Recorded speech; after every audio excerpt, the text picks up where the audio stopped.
ఆలోచిద్దాం. ఈనాటి అంశము అసూయ. ఏంటండి అసూయ? జలసి. అసూయ, జలసి. మనకంటే మన ఎదుటివారు మంచి ఇల్లు కట్టుకున్నారు, మనకంటే మన ఎదుటివారు మంచి వస్త్రాలు కట్టుకున్నారు, మనకంటే మన ఇరుగు పొరుగులు బాగా బ్రతుకుతున్నారు. మానవ స్వభావం అంటే జలసి.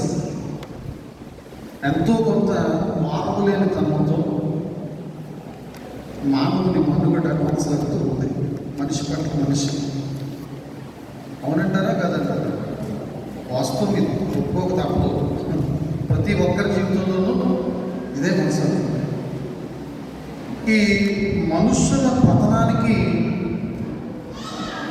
కారణం అసూయ. మనుషులు పతనమైపోవడానికి కారణం అసూయ.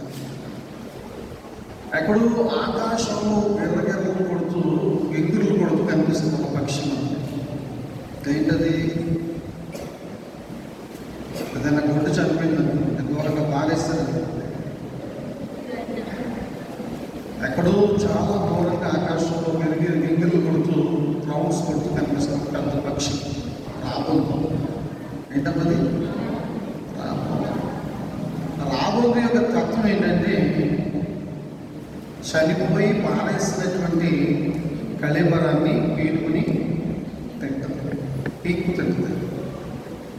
దాంతోపాటుగా అనేకమైనటువంటి పక్షులను వెంట తీసుకొస్తుంది, శుభ్రంగా భోజనం చేస్తాయి, పీక్కు తింటాయి. సామాన్యంగా దాన్ని పీక్కుని తింటాయి. దాని ఆ పక్షి యొక్క జాతి లక్షణం. అయితే ఇక్కడ మనకు ఒక వింతైనటువంటి పక్షి కనిపిస్తుంది. అది క్రూరమైంది, ఘోరమైంది. ఏంటది? హృదయం అన్నిటికంటే మోసకరమైంది, ఘోరమైన వ్యాధి కలిగింది. దాంట్లో ఏముందంటే అసూయ అనేటువంటి క్రూరమైన పక్షి ఉంది. అది కళేబరాల్లోకి వెళ్తుంది. చనిపోయినటువంటి పీనుగుల జోలికి ఎవరి జోలికి వెళ్తుందంటే బ్రతుకున్నటువంటి వారి జోలికి మాత్రమే వెళ్తుంది. బ్రతుకున్నటువంటి వాడిని ఆ లాభంలో చచ్చిపోయినటువంటి పీనుగులు ఏ విధంగా అయితే పీకుతారు, అదేవిధంగా ఈ క్రూరమైనటువంటి పక్షి అసూయ అనేటువంటి పక్షి హృదయం అనేటువంటి గూటిలోంచి, ఏ గూటిలో ఉంటుందండి ఇది? క్రూరమైన అసూయ అనేటువంటి పక్షి మానవుని యొక్క హృదయం అనేటువంటి గూటిలో ఉంటుంది, నివాసం చేస్తారు. అది అప్పుడప్పుడు ఆకలేసినప్పుడల్లా ఏం చేద్దంటే ఇతరుల మీదకి వెళ్ళి వాళ్ళని మానసికంగా, ఆత్మీయంగా, ఆధ్యాత్మికంగా నాశనం చేయాలని చూస్తూ ఉంటుంది. ఇదే అసూయ అనేటువంటి వింతైనటువంటి జాతీయ పక్షి. జాతీయ పక్షి అనమాట. మన జాతీయ పక్షి ఏంటంటే ఈ అసూయ అనేటువంటి వింతైనటువంటి క్రూరమైన పక్షి అని చెప్పచ్చు. ప్రభునందు ప్రియమైనటువంటి వారు, ఈ క్రూరమైనటువంటి పక్షి ఈ మానవుని యొక్క హృదయంలో పొంచుండి మానవు యొక్క మనుగడను దెబ్బతీస్తూ, కృంగతీస్తూ, కుంటుపరుస్తూ, విచ్చలవిడితనంగా స్థైర విహారం చేస్తుంది. ఆకాశంలో ఇందాక నేను చెప్పినటువంటి రాబోతున్నటువంటి పక్షి ఏ విధంగా అయితే విహారం చేస్తుందో ఆకాశంలో, మానవుని యొక్క మనుషుల మధ్య, మానవుల యొక్క మధ్య ఈ యొక్క క్రూరమైనటువంటి పక్షి స్థైర విహారం చేస్తుంది.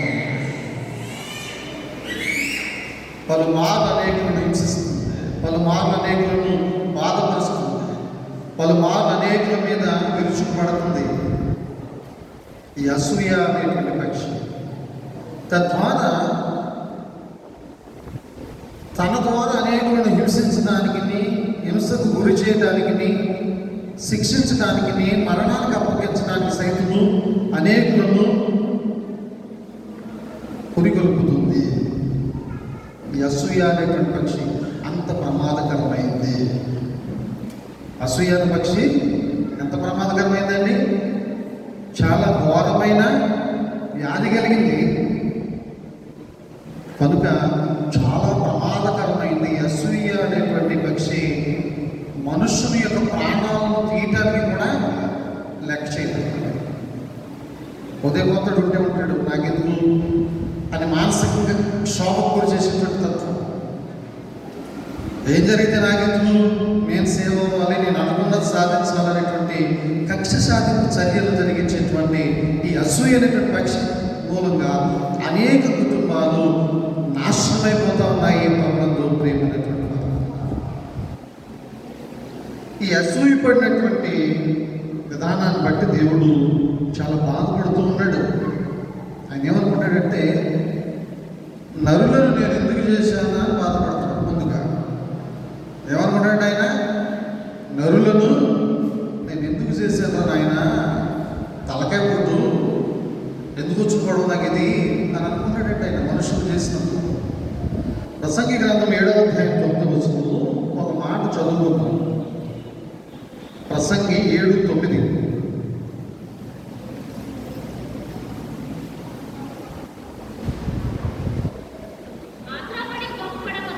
ఆతురతపడి కోపపడద్దు,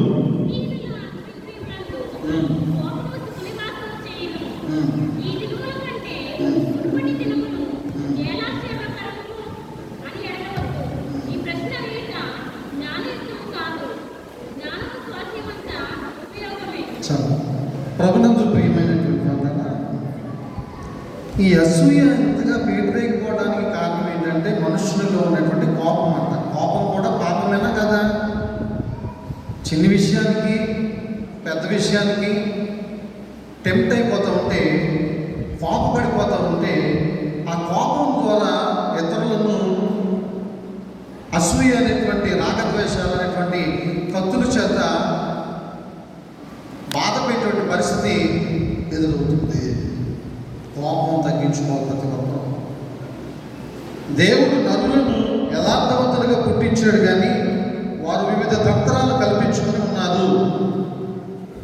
మనుషుల్ని దేవుడు ఎలా పుట్టించాడు? మనం పుట్టినప్పుడు ఎలా పుట్టాం? మనం యథార్థం. అసూయ అంటే తెలుసా? మన చిన్న పిల్లలకి అసూయ అంటే తెలుసా? కోపం అంటే తెలుసా? పాపం అంటే తెలుసా? ఈర్ష్య అంటే తెలుసా? ద్వేషం అంటే తెలుసా? పగ అంటే తెలుసా? ప్రతీకారం అంటే తెలుసా? కక్ష అంటే తెలుసా? వాళ్ళకి తెలిసిందల్లా ఏంటి? నవ్వటం ఒకటే. నవ్వు దేనికి సాదృశ్యం? ప్రేమకు సాదృశ్యమే కదండి. నవ్వుతూ పలకరిస్తే ఆ పలకరింపుని ఏమనుకుంటాం? ప్రేమతో పలకరించారు అని నవ్వుతూ మనం కూడా నమస్కారానికి ప్రతి నమస్కారం సంస్కారం అండి. బెల్లకొట్టు రాయిలా కూర్చుంటే ఏం మాట్లాడకపోతే ఆ మనిషి మన గురించి ఏమనుకున్నాడు అర్థం కాదు. ఆ మనిషి మన గురించి ఏమనుకున్నాడు కొంచెం కూడా అర్థం కాదు. పలకరింపు ఉండాలి ప్రతి ఒక్కరికి కూడా. హృదయానుసారమైనటువంటి మనసుతోటి, ప్రేమతోటి ఒకరినొకరు వందనాలు చెప్పుకోమన్నాడు పౌలు గారు. ఏం చేయమన్నాడు? ఒకరినొకరు వందనాలు చెప్పుకోండి, పవిత్రమైన ముద్దు పెట్టుకోండి, పవిత్రమైన ముద్దు పెట్టుకోండి. ఒకరినొకరు వందనాలు చెప్పుకోండి. ఒకరికంటే ఒకరు యోగ్యులను ఎంచండి, వారి కొరకు ప్రార్థించండి, వారిని పలుకరించండి, వారి యోగక్షేమాలను పరిశీలన చేయండి, అడిగి తెలుసుకోండి. ఇది యథార్థత. అవునండి కదా? దేవుడు ఈ విధంగా మనుషులను పుట్టిస్తే వీళ్ళు ఏం చేస్తున్నారంటే పెరిగి పెరిగి పెరిగి పెరిగి పెద్దవారు అయ్యేసరికి కొంచెం కొంచెంగా అపవిత్రమైనటువంటి ఆలోచనలతోటి హృదయం నిండా కుళ్ళు పెట్టుకుని ఎదుటివారి మీద అసహ్యమైనటువంటి దూషణ మాటలు మాట్లాడుతూ ఏమంటే ఈ అసూయ అనేటువంటి కార్పణ్యం మూలంగా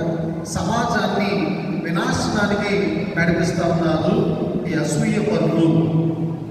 అందులో కొంతమందిని మనం జ్ఞాపకం చేసుకున్నాం. ఆదికాండము 26వ అధ్యాయము 12 నుంచి 14 వచనాల్లో మనకు ఇస్సాకు గారి ఆశీర్వాదం కనిపిస్తుంది. ఇస్సాకు ఆ దేశమందున్న వాడై నూరంతల ఫలము పొందాడు. యెహోవా అతన్ని ఆశీర్వదించాడు కనుక ఆ మనుష్యుడు గొప్పవాడయ్యాడు. అతడు మిక్కిలి గొప్పవాడు కొరకు సమస్తముగా అభివృద్ధి పొందుచూ వచ్చాను. అతనికి దాసులు సమూహమును కలిగినందున ఫిలిస్తీన్లు ఏం చేస్తారంట వీళ్ళు? ఎందుకని? వాళ్ళని ఏమైనా అడిగాడు? వీళ్ళు వాళ్ళని ఏమైనా పెట్టమని అడిగాడా? కొన్ని పనికి ఏమైనా అడ్డొచ్చాడా? కొన్ని వారికి ఏమైనా నష్టం కలిగించాడా? ప్రార్థనాపరుడు అండి ఇస్సాకు ప్రార్థనాపరుడు. దేవుని యందు భయము భక్తి కలిగినటువంటి వాడు. బాగా ప్రార్థనాపరుడు. ఒక మాదిరిగా ప్రార్థనాపరుడు కాదైనా చాలా టైం 24 గంటలకి ఇంచుమించుగా 10-12 గంటలు మోకాళ్ళ మీద ఉండి ప్రార్థన చేసి చదువుకోగలిగినటువంటి వాడంటే ఇస్సాకంటే. అలాంటి ఆయన దేవుడు ఆశీర్వదించకుండా ఉండగలడా? కపటం తెలియని మనిషి, యథార్థ హృదయుడు. అతన్ని ఒడ్లలోను పశువుల్లోను పొలాల్లోను భూఫలాల్లోనూ అన్నింటిలోనూ ఆశీర్వదిస్తూ ఉంది.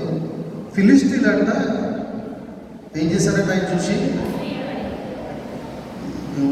పెరిగిపోతున్నాడు. అయినా ఆపలేకపోతున్నాం అసలే, అంతుబంతు లేదు ఈ యొక్క ఆశీర్వాదానికి అని ఈర్చిపడతారు. ఈ విధంగా మనం వాక్యాన్ని చదువుకున్నట్లయితే ఆదికాండం 30వ అధ్యాయము 1వ వచనమును బిడ్డల నిమిత్తమై రాహేలు అసూయపడి చూడి కనకపోవుట చూచి తన అక్కయ్యకు అసూయపడి చాలా ఏమంటే గర్భఫలం ఇవ్వడానికి మనుషులు సరిపోతామా? దేవుని చిత్తం కదా అది. నాకు భోజనం పెట్టట్లేదు, నువ్వు కష్టపడి ఇప్పుడు భోజనం తీసుకురా, లేకపోతే నిత్యావసర సరుకులు తీసుకురా, అది చాలా ఇరుకుగా ఉంటుంది, నేను ఉండేటువంటి నివాసం కాస్త ఒక గదన్న కట్టిపెట్టయ్యా బిడ్డలకి నాకును అని అడిగితే ఒక ధర్మం ఉంది, ఒక అర్థం ఉంది. దానికి అర్థం చూసి ఈర్ష్యపడుతుంది, అసూయపడుతుంది, ప్రశ్నిస్తుంది. ఈ విధంగా అక్క చెల్లెమ్మల్లో కూడా అసూయ అనేటువంటిది మనకి కనిపిస్తుంది. సమాజంలో కనిపించింది. ఇందాక ఇస్సాకును బట్టి ఫిలిస్తీన్లు అసూయపడ్డారు. ఇప్పుడు స్వంత రక్తం పంచుకున్నటువంటి తోబుట్టువులు అక్క చెల్లెళ్ళు అసూయ చేత ఎంతో గాథను చెప్పుకున్నట్టుగా కనిపిస్తాం. అలాగే ఆదికాండం 37వ అధ్యాయం 11వ వచనంలో అన్నదమ్ముల అసూయ, అతని సహోదరులు అతని యందు అసూయపడిరి. అయితే అతని తండ్రి ఆ మాట విని, అమ్మా మనం యోసేపు విషయంలో చూసాం కదా, యోసేపును బాగా ప్రేమిస్తున్నాడని తండ్రి ఏం చేశారంటే అన్నలు ఏం చేశారమ్మా? నీళ్ళని కూతురు పారేసి వస్తారు. ఏదో మీరు ఆయన్ని కొనుక్కొని తీసుకెళ్ళి మనకంటే ఎక్కువగా ఎవరిని ప్రేమించుకోండి, తల్లిదండ్రులు కూడా మనల్నే ప్రేమించాలి. ఆ దోరలో ఉన్నారు వాళ్ళందరూ కూడా. చిన్నోడని యోసేపును ప్రేమించినందుకు గాను ఇతన్ని చంపేస్తే పోలా, లేకపోతే ఓన్లీ ఎవరో ఒక ధర్మాత్ముడు ఉన్నాడు, ధర్మప్రభులు అంటారు చూసారా, అందులో ఎవరో ఒకడు ఉన్నాడు. ఎవరైనా రూబేను. ఆయన ఏమన్నాడు? అరే తమ్ముడురా, చిన్నోడు పాపం చంపితే మనకేమవుతుందిరా నాయన, అందుకు వాళ్ళు ఎవరు వెళ్తున్నారు దారి అంటారు, వాళ్ళకి ఇచ్చేద్దాం, ఎంతమంది డబ్బు కూడా ఇస్తారు, ఇచ్చేసారు, వెళ్ళిపోయాడు. ఆయన బట్టలు తీసి రక్తంతో నింపి ఖరాబ్ చేసి తండ్రి గట్టిగా చూపితే ఆయన మ్యాంగేట్ చేసుకుంటాడు. చాలా దినాలు ఆయన కొడుకు వేచి ప్రభుత్వ ప్రియమైనటువంటి వల్ల ఇలా అన్నదమ్ముల మధ్య అసూయ, అక్క చెల్లెల మధ్య అసూయ. ఇంకా వెరైటీగా చెప్పాలంటే కీర్తన గ్రంథం 106 వచనం చదువుతున్నాం. కీర్తన గ్రంథం 106 ఏలయనగా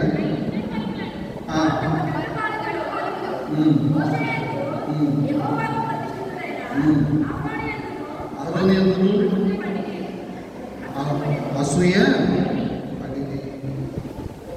ఎవరు ఎంతండి? అహరోను ఎంత? అహరోను ఎవరు? అహరోను ఎవరు? ప్రధాన యాజకుడు. యాజకుడు అంటే యాజకుడంతో అసూయ ఏంటంటే చిరక్క యాజకుని మీద కూడా అసూయ. అతను కూడా తన పెద్దలు చేసుకోవడానికి లేకుండా